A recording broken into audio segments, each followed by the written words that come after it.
So over the last few weeks, there's been a lot of developers who have caved to Epic's exclusivity deal, their cash infusion, as well as their bigger revenue cut. And some developers did it because they actually could use the money, while others did it just to get more money, even though they have more than enough money to sustain themselves for a long period of time. So games like Phoenix Point, I kind of get why they might go Epic exclusive due to the fact that they are self-published, they're an indie studio, they could use the money to bolster the game and for long-term content. I kind of get where they came from. The only mistake they made was that they crowdfunded the game around the notion that the game would be out on Steam, so backers just felt betrayed. If they had communicated their plans for Epic exclusivity and the reasoning behind it, maybe that could have been mitigated. On the other hand, we've got publishers like Take-Two who are sort of selling out games like Outer Worlds and Borderlands 3 to Epic Store exclusivity. They're probably getting some cash infusion, but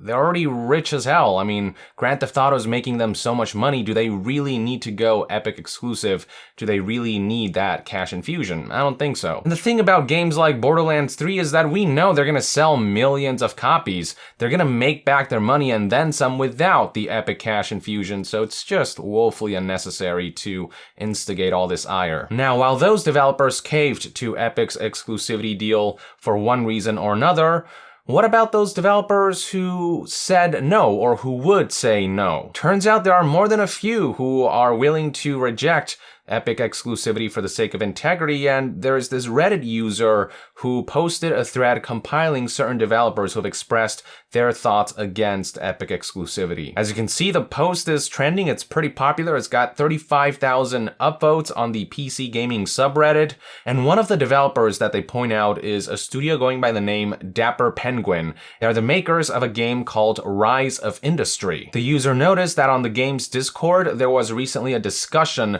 about Epic exclusivity, and in response to people concerned about that business strategy, developer Alex responded with this: "Nope, their deal didn't appeal to me. I want for as many people to have access to the game as possible." Somebody else added that they hate Epic exclusivity deals without a good reason. Alex did respond by saying that extra 18% commission you get from Epic sales is pretty lucrative for some, but Alex ultimately emphasized that based on his own principles, he just won't engage in Epic exclusivity even if it were offered. Not to mention that if he were to go Epic exclusive, he'd have to remove the game from Steam Early Access, and that would just piss off a lot of people who invested in Steam to play this game. Now, a lot of people did misconstrue this conversation to mean that this studio was approached by Epic and then they turned them down, but Alex emphasized that this is not the case in a blog post he published on Steam, which reads as follows: "Okay, to kill this topic because it kept me battling legal since last night, this is the only thing I'll say, and I really hope it's acceptable as a closure for the thread. Again, thanks for all the kind words about the game and my stance as a developer. However, I want to clarify my comments as they have been taken out of context, and I don't want to come across as ingenuine. My personal stance on the matter is that Epic's model of exclusivity and the politics that surround it is something that doesn't appeal me. I was never actually contacted by anyone at Epic, and I was speaking in a wider context about deals that are offered to developers and not a contractual agreement that was offered to me personally. You can see this if you read the whole conversation that admittedly spans hours, and not just the 2 sentences taken out of context. To be clear, I was talking of the deals, opportunities they tend to provide, not a possible collaboration proposal they offered. I can see how this can be misinterpreted, and I infinitely apologize for the confusion. It was never my intention to mislead anybody." So that's clear enough. While this wasn't a case of Epic approaching him and then him giving them the middle finger or anything, he did express that it's just not his thing to go Epic exclusive or to sign any deal like that.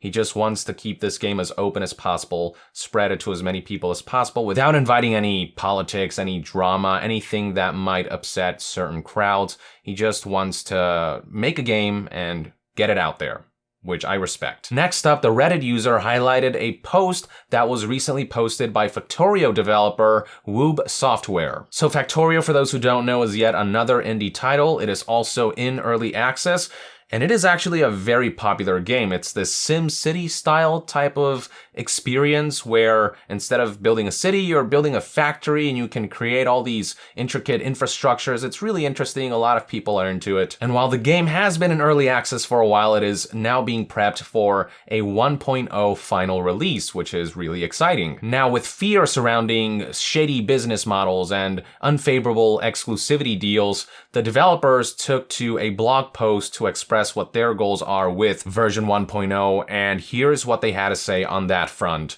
The famous quote of "do unto others as you would have them do unto you," and also "no bullshit policy," is something we take very seriously all the time during the development since the early days. Things like pricing $30 instead of $29.99, no sales, no microtransactions, game stability over features, no selling out to big companies that would use the game as cash grab while destroying the brand. We actually declined to negotiate investment opportunities like this several times already, no matter what the price would be. The same would be when it would potentially come to any exclusivity deals, which is its own subject. Now, while the Factorio developers were approached by investment opportunities, I don't get the sense that Epic specifically approached them with an opportunity to give them an infusion of cash for exclusivity. But I do get the sense that even if Epic approached them with loads of cash, they would just turn it down. They would just be like, we want to keep the game as it is, keep it as open as possible, because that's what people want. That's what's ultimately beneficial for consumers. As they expressed in the post, they don't want any backdoor deals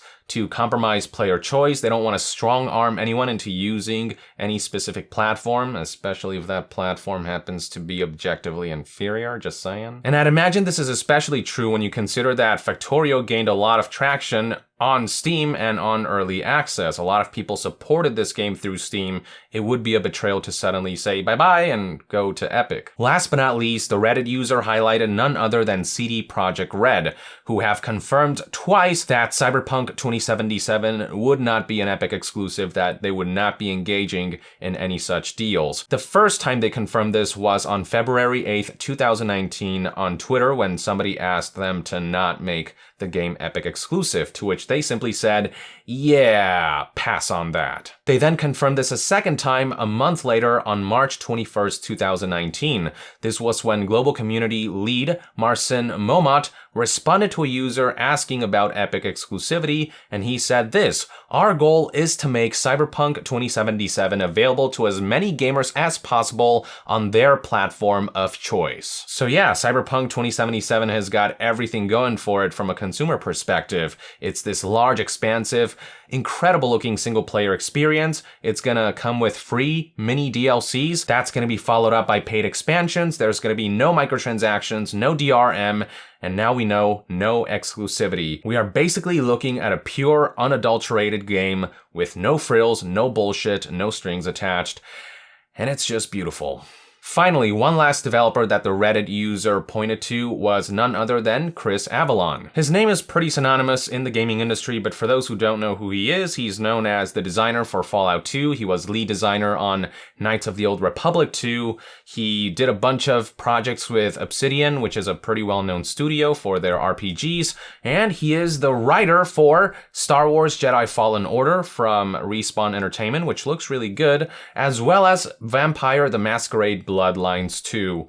So yeah, pretty prolific stuff. He's really well known all around, and he's got opinions about the whole Epic Store exclusivity fiasco. If you've been following his Twitter, then you'll probably know that he was pretty upset when Obsidian and Epic announced that Outer Worlds would be an Epic exclusive, despite the fact that in the announcement trailer, there was a Steam logo there confirming that it would be out on Steam. Obviously, that's no longer the case, or at least for the first year. So that kind of sucks for consumers. And Chris just kind of went on a rant blaming upper management over at Obsidian specifically. And he also noted that it's the higher ups who ultimately benefit from exclusivity deals like this. That money doesn't get spread out across ground floor developers. The higher ups are the ones who reap the rewards. Now, for my part, I don't want to blame Obsidian too much. I get the sense that this was more of a Take-Two thing. One of their subsidiaries is the Private Division publishing label under which Outer Worlds is being developed. And what Take-Two did recently was basically take Private Division and make all of its games Epic exclusive, I'm assuming for some lump sum amount of cash. So I feel it was more Take-Two and Private Division who signed Outer Worlds away. I feel like if it was up to Obsidian, I'd like to think they would have said no. But I mean, who knows? Maybe Chris knows something we don't. Maybe Obsidian higher-ups also had a say in all this and they went along with it. Hard to say, I don't know, I'm not an insider. But either way, Chris just wasn't happy about the whole situation. He felt like Outer Worlds didn't need to go exclusive, especially because Obsidian, with it getting bought by Microsoft, has all the resources and money it needs to thrive for a long time to come. So that extra money just, he felt, isn't worth all the backlash that the studio is now getting as a result of the exclusivity deal. And I tend to agree. On the other hand, Chris expressed gratitude to game company Paradox, who's the publisher of Vampire the Masquerade Bloodlines 2. He thanked them for not succumbing to any kind of exclusivity deal that might split the PC player base, that might instigate ire. That way the focus is just on the merits of the game. None of this drama, none of this bullshit, none of the strings attached. So yeah, while there's been a lot of talk about all these developers who are going Epic exclusive, there are other developers who are resolute on not going that route. There are developers who do believe that going Epic exclusive is not a healthy thing. They think it's not best for the game and the consumers. That's not to say that we won't see plenty of other games going Epic exclusive. Epic Games is not gonna just stop doing that. They're gonna keep being pretty aggressive. I mean, they recently bought out Psyonix, the developers of Rocket League, and now it seems pretty likely that that game is gonna be pulled from Steam and only be sold on Epic Store after some time. Though people who already bought the game on Steam will receive updates and what have you. Whether we like it or not, plenty of other developers do find value in what Epic is offering, the higher revenue cut, the cash infusion, and all these other benefits they might get. So let's be realistic here, that's not going to slow down until I think Steam ups their game, until they up their own revenue share. Whether we like that or not, that's just, I feel, something they have to do to compete, to stop them in their tracks, because once they're evenly matched in terms of revenue cut, it's just going to give developers less of an excuse to pull an exclusivity deal that ultimately doesn't benefit the consumers in any way, shape, or form. But amidst all this, it's still good to know that there are developers out there who do have consumers in mind, who are not willing to sacrifice sort of that relationship between their community and themselves just for a little short-term cash infusion. Again, if a developer desperately needs that money, they can explain that, and then maybe there's some leeway there with Epic exclusivity. But I feel like most of the developers who have signed the deal don't need that money anyway.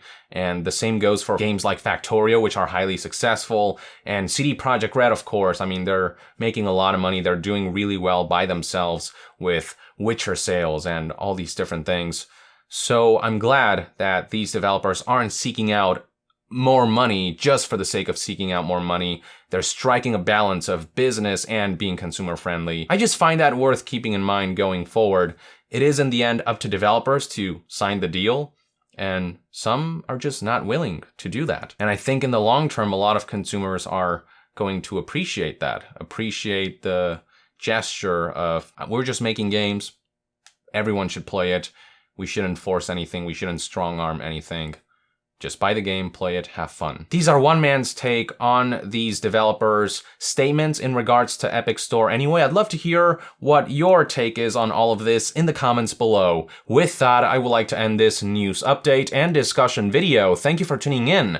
To be further updated on all things gaming news, reviews, and discussions, stay tuned right here on Young Yeah. I'll see you guys next time. Young out.